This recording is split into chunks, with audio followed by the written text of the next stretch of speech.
आपको हम मिलवाते हैं जी आगे बढ़कर एक फ्रॉग से जो कि बहुत ही नाराज और गुस्से वाला है। गुस्से वाला है, ठीक है, एग्जैक्टली। और गुस्से वाला हमेशा से वो नाराज रहता है और नाराज ही नजर आने वाला मेंढक है ये, जिसको हम कहते हैं जी ब्लैक रेन फ्रॉग।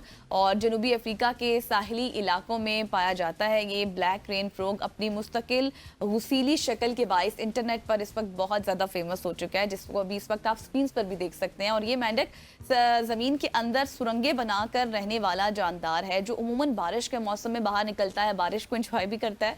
और अगर ये किसी खतरे को महसूस करे तो अपने जिस्म को फुलाकर दुश्मन को खौफजदा कर देता है। इतनी ज़्यादा इसके अंदर ये सलाहियत है। और 20 सेंटीमीटर गहराई तक ज़मीन में दब जाने की सलाहियत भी रखता है। और ये एक नायाब मेंढक है जो बहुत कम देखा जाता है। पाकिस्तान में तो ज़ाहिर है हाँ, इस बिल्कुल तरह के ऐसे बिल्कुल ये नहीं। अफ्रीका में पाया जाता है। अगर पाकिस्तान में इतनी नाराज शक्ल हम देखेंगे तो हम पता नहीं इसका क्या कर देंगे। लेकिन अफ्रीकन है वो इसकी कदर भी करते हैं और वहाँ पे वैसे भी जंगली हयात के हवाले से बहुत ज़्यादा काम किया जाता है।